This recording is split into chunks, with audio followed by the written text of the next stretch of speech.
나라 중심 잡는 시민 여러분, 가상 후보 새한국입니다. 오늘은 저의 7번째 약속으로 자영업과 중소기업을 혁신해서 사라지는 일자리를 유지하고 좋은 일자리 500만 개를 만들겠다는 것을 말씀드리겠습니다.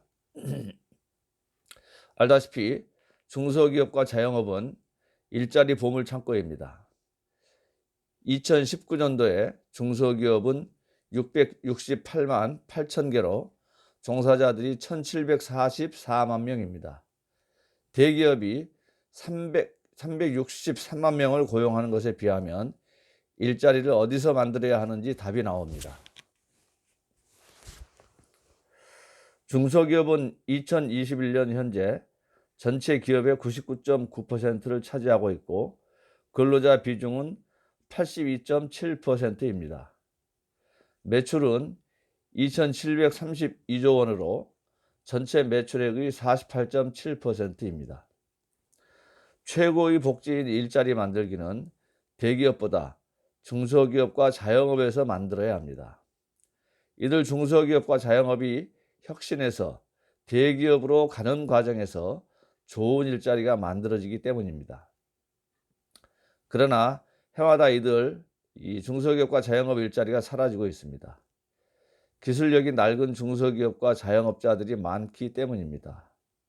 여기에 문재인 정부 최저임금 급격 인상 등으로 많은 중소기업과 자영업이 사라졌습니다.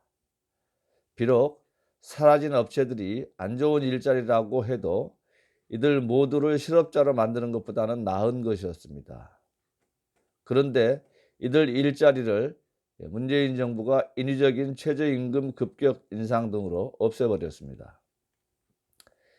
중소기업과 자영업에게 더 이상 일자리가 사라지지 않도록 혁신해야 합니다. 여기서 우리는 혁신형 중소기업 현황을 살펴볼 필요가 있습니다. 이 혁신형 중소기업은 세 부류의 중소기업입니다. 벤처기업과 이노비즈라고 불리는 기술혁신형 기업, 그리고 경영혁신형 중소기업을 말합니다. 이 혁신 중소기업 평균 종업원 수를 보면 일반 중소기업이 18.4명인데 반해 기술혁신형 중소기업이 46명, 벤처기업이 33.5명입니다. 이 중 이노비즈라는 기술혁신 중소기업 2017년도 평균 매출액은 한 기업당 157억 원으로 늘어났습니다. 2004년도에 일반 기업이 27억 5천만 원인데 비해 기술혁신형 이노비즈가 99억 원이었는데 평균 매출이 2배로 뛴 것입니다.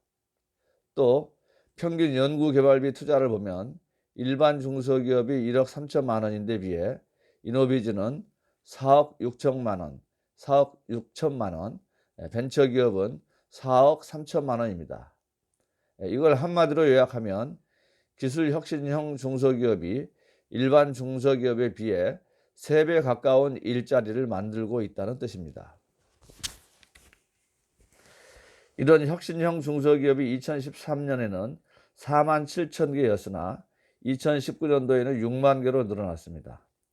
꾸준하게 혁신 중소기업이 늘고 있다는 뜻입니다. 혁신 중소기업이 얼마나 많은 일자리를 만드는지 예를 하나 들어보겠습니다. 우리가 잘 아는 백종원 씨는 지난 93년도에 서울 논현동에 원조 쌈밥집이란 자영업을 시작했습니다.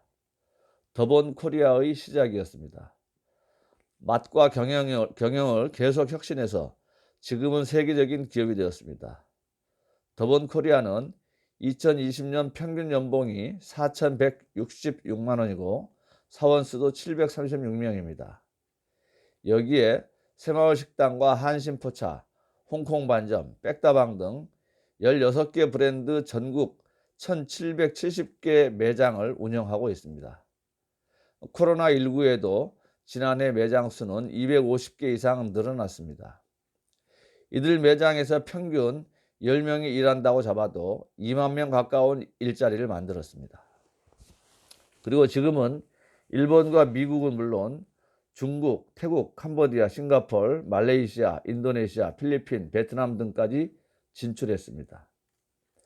백종원의 더본코리아는 자영업에서 시작해 중소기업으로 발전하고 다시 대기업으로 발돋움해서 세계적인 기업으로 성장한 것입니다.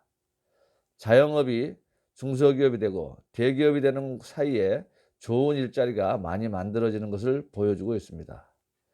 이런 자영업체가 2020년 현재 전국에 553만 개가 있습니다.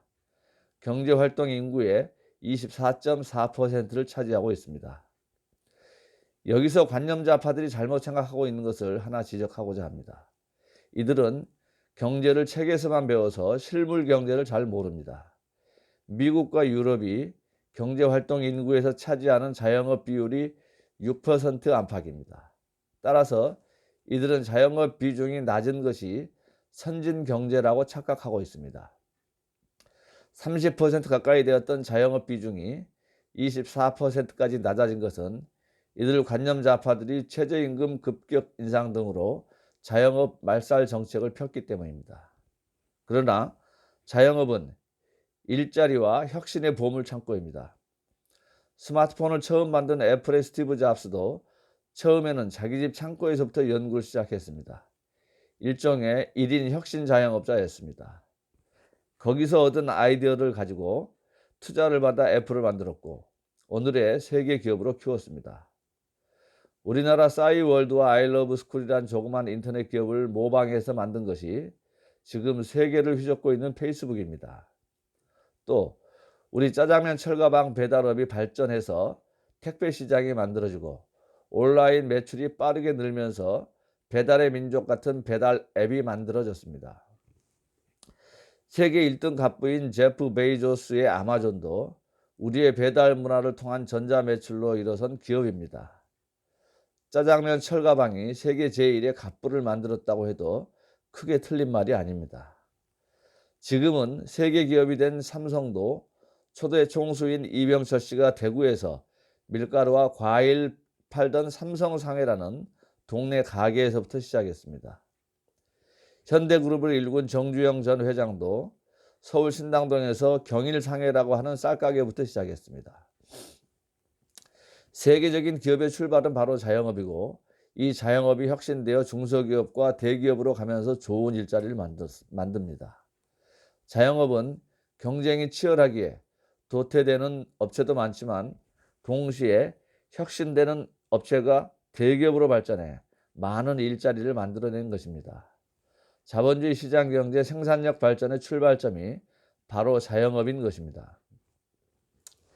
좋은 일자리가 대기업에 많다는 겉으로 드러난 현상을 볼 것이 아니라 그 많은 대기업 일자리가 자영업에서부터 비롯되고 있다는 본질을 봐야 합니다. 나라 중심 잡는 시민 여러분, 저는 1,700만 명의 일자리를 담당하고 있는 자영업과 중소기업에서 추가로 500만 개의 일자리를 더 만들어내겠습니다. 기존 자영업과 중소기업을 혁신시켜 일자리를 만들고 도전했다 실패해도 다시 도전할 수 있는 창업 국가를 만들겠습니다. 저는 첫째, 기존 중소기업을 혁신형 지식기업으로 키우기 위해 지식근로체제를 확립하겠습니다. 낮은 부가가치를 만드는 육체 근로자를 높은 부가가치 만드는 지식근로자로 탈바꿈시키겠습니다. 5,000원짜리 넥타이 만드는 근로자를 5만원짜리 넥타이 만드는 근로자로 바꾸겠습니다. 근로자들이 창조력의 바탕이 되는 교양활동과 첨단 기술교육을 받을 수 있도록 우선 지원하겠습니다. 가족과 함께 전시회나 공연 관람, 캠핑 등 교양활동을 하는 것은 창조력의 원천입니다.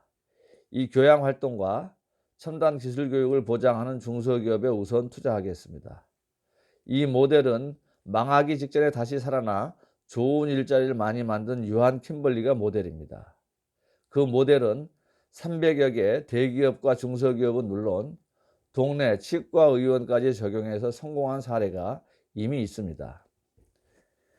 매월 충분한 교양활동과 일정 시간에 직무교육을 실시하는 중소기업을 지식기업으로 선정해서 예산과 정책을 집중시키고 연구개발비를 우선 지원하겠습니다. 둘째, 혁신협동조합을 육성하겠습니다. 5인 이상이 모여 만든 협동조합은 2020년에 1만 5천 개입니다. 그중 사업을 하는 곳은 7,000개에 불과합니다. 절반 이상이 일자리와 관계없는 협동조합이고 사업을 하는 조합도 상당수 지속 가능하지 않은 일자리입니다. 이런 현상은 협동조합에 대한 올바른 이해 없이 마구잡이로 만들었기 때문입니다. 협동조합은 호황과 불황이 주기적으로 오는 자본주의 시장 경제의 모순을 잘 극복할 수 있는 기업 형태입니다. 출자한 조합원이 자본가이자 노동자이기 때문에 노사 간 대립에서 오는 소모성을 줄일 수가 있습니다. 또 조합원 결정으로 호황 때 500만 원 받아가던 조합원들이 불황 때는 대량 해고 없이 250만 원씩 받으며 유지할 수 있는 기업입니다. 그래서 자본주의 시장 경제에 최적화된 기업 형태입니다. 문제는 주인의식입니다.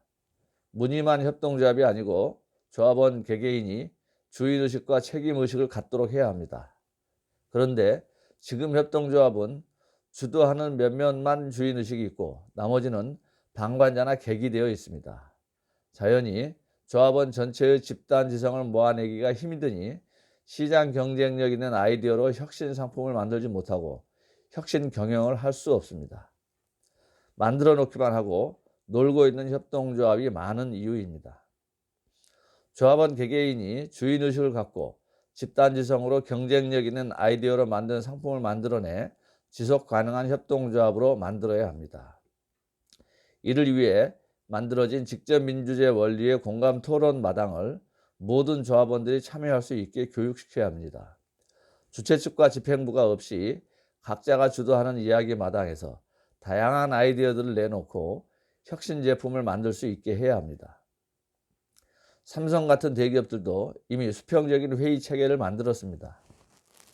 서로 소통을 원활하게 하기 위해 직원들 간 호칭도 직책 이름이 아니라 홍길동님처럼 이름 뒤에 님자만 붙이고 있습니다. 기업체에서 생산성 향상을 위한 소통문화 혁명이 일어나고 있는 것입니다. 상사에게 주눅들어 생각을 말 못하는 수직적 종업원들로는 글로벌 기업을 유지하기 어렵기 때문입니다. 협동조합도 모두가 주인의식을 갖고 집단지성으로 경쟁력이 있는 아이디어와 상품을 만들어 팔 수 있도록 해야 합니다. 기존 협동조합에 이런 수평토론 마당을 깔아 나가고 새로운 협동조합은 수평토론 마당을 기본으로 해서 창업할 수 있도록 지원하겠습니다. 또한 이들 협동조합이 규모의 경제를 이룩할 수 있도록 돕겠습니다. 시장 경제에서 경쟁력의 기본은 규모입니다. 덩치가 커야 연구개발하고 생산과 마케팅을 혁신할 수 있습니다. 스위스 마트 시장을 장악한 대형마트 2개는 미그로와 쿱인데 둘 다 협동조합입니다. 국민 3명 중 1명이 조합원이고 전국에 600여 개의 매장이 있습니다. 이렇게 규모가 있어야 협동조합도 경쟁력을 가질 수 있습니다. 5명이 모인 협동조합 100개가 당장 500명을 고용하지만 점차 경쟁력이 사라져 대부분 시장에서 도태되기 쉽습니다. 그러나 그 500명이 모여 하나의 협동조합을 만든다면 내부의 생산팀, 마케팅팀, 연구개발팀 등 분업이 가능해져 시장에서 살아남을 수 있는 경쟁력을 가질 수 있습니다. 따라서 5명만 모이면 협동조합 만들 수 있다는 환상에서 빨리 깨어나야 합니다. 각자가 주인의식 가지고 서로 연대하고 협동할 수 있는 조합원을 우선 만들어야 합니다. 제가 개발한 직접민주제 원리의 공감 토론이 이를 가능하게 할 것입니다. 셋째, 경쟁력이 없어 사라지고 있는 동네 자영업을 체인화해서 혁신하겠습니다. 지금도 전국 어딜 가더라도 사라지고 있는 식당과 숙박, 도소매업이 널려 있습니다. 경쟁력 있는 체인점들이 들어서니 특별한 맛집이 아닌 개별 식당들은 점차 문을 닫고 있습니다. 또 에어비앤비 같은 글로벌 숙박 체인 업체가 나타나면서 개별 숙박업도 사라지고 있습니다. 이들 낙후된 자영업들이 살아날 수 있도록 협동조합이나 체인점 방식으로 연합할 수 있게 하겠습니다. 이들에 대한 교육과 연구 개발비를 지원하고 경영 혁신 프로그램도 지원하겠습니다. 새로 일자리를 만드는 것도 중요하지만 기존 낙후된 자영업 일자리가 사라지지 않게 하는 것도 매우 중요합니다. 이 일을 위해서 중소기업부에 자영업 혁신 부서를 따로 만들어 체인화와 협동조합화 그리고 혁신 연구 개발과 교육 및 금융 지원을 적극적으로 할 수 있도록 하겠습니다. 넷째, 미래 일자리를 위해 청년들이 놀거리 만드는 것을 적극 지원하겠습니다. 인류가 만들어낸 일자리 패턴은 간단합니다. 처음엔 재미있는 놀거리를 스스로 만듭니다. 그 놀거리가 재미있어 많은 이들이 따라하게 되면 새로운 일거리가 됩니다. 그 일거리는 당장 돈이 되지는 않지만 점차 체계화되면서 돈이 되는 일자리로 발전합니다. 즉, 시장이 만들어지는 것입니다. 예를 들면 옛날 아이들이 놀던 오징어 게임과 같은 것입니다. 재미있게 놀다 보니 많은 이들이 따라하게 됩니다. 아이들이 직접 만들었던 딱지가 일거리가 되고 다시 상품이 되어 일자리가 만들어졌습니다. 그 놀이들이 지금은 영상과 만나면서 영화 세계 시장을 휩쓰는 넷플릭스의 오징어 게임이 되었습니다. 돈이 안 되던 놀거리가 천문학적인 돈을 버는 일자리로 변한 것입니다. 게임 산업도 아주 좋은 사례입니다. 따라서 낡은 문명시대 생각으로 아이들이, 청년들이, 사람들이 노는 것을 막아서면 안 됩니다. 열어놓고 마음껏 놀게 해야 합니다. 그 놀거리가 일거리가 되고 다시 돈이 되는 일자리가 되기 때문입니다. 홍대 앞 놀이마당에서 노래와 춤을 즐기던 아이들이 오늘의 방탄소년단도 만드는 것입니다. 정부는 이 놀거리, 일거리, 일자리 연계 사슬과 생태계를 풍부하게 만들어줘야 합니다. 마음껏 놀고 마음껏 발산하게 하면 세계인들이 사줄 수 있는 새로운 시장이 만들어지고 커집니다. 거기에 좋은 일자리가 많이 만들어집니다. 비단 문화산업뿐 아니라 제조업과 농업, 산촌업, 서비스업 등에도 가능한 일입니다. 이원복 교수의 먼 나라 이웃 나라 같은 만화로 만든 교육책 출판업이 가장 발달한 우리나라도 모두 만화를 즐겨봤기 때문에 가능한 일입니다. 교육 만화책 산업이 우리나라가 으뜸인 이유입니다. 아이들이, 청년들이, 사람들이 즐겁게 노는 것을 적극 조장하겠습니다. 그 속에서 세계인들이 따라할 수 있는 놀거리를 만들게 하고 그것이 일거리와 일자리가 되게 하겠습니다. 나라 중심 잡는 시민 여러분, 자영업과 중소기업은 일자리뿐 아니라 자본주의 생산력을 비약적으로 발전시키는 보물창고입니다. 치열한 경쟁 속에서 도태되기도 하지만 혁신 제품과 시장을 만드는 것도 바로 자영업입니다. 마이크로소프트 사의 빌 게이츠가 가장 두려운 경쟁 상대가 누구냐는 기자 질문에 세계적인 기존 기업이 아니라 지금 어느 골방에 처박혀 신박한 것을 고민하는 이름 모를 아이들이라고 말한 바 있습니다. 페이스북을 만든 저커버그 같은 아이들을 말한 것입니다. 저는 자영업과 중소기업을 혁신해서 기존 일자리를 지키고 500만 개의 새로운 일자리를 만들겠습니다. 기존 중소기업 분야 1,700만 개의 일자리를 좋은 일자리로 만들고 그 과정에서 새롭게 500만 개의 일자리를 만들겠습니다. 실업자는 물론이고 구직을 포기해 실업자로 잡히지 않는 구직 포기자들과 비경제활동 인구로 있는 주부와 퇴직한 장년층 등 1,700만 명의 비경제활동 인구 중에서도 일할 수 있는 분들에게 일자리를 공급하겠습니다. 이 일을 저는 국민 여러분과 함께 하겠습니다. 감사합니다.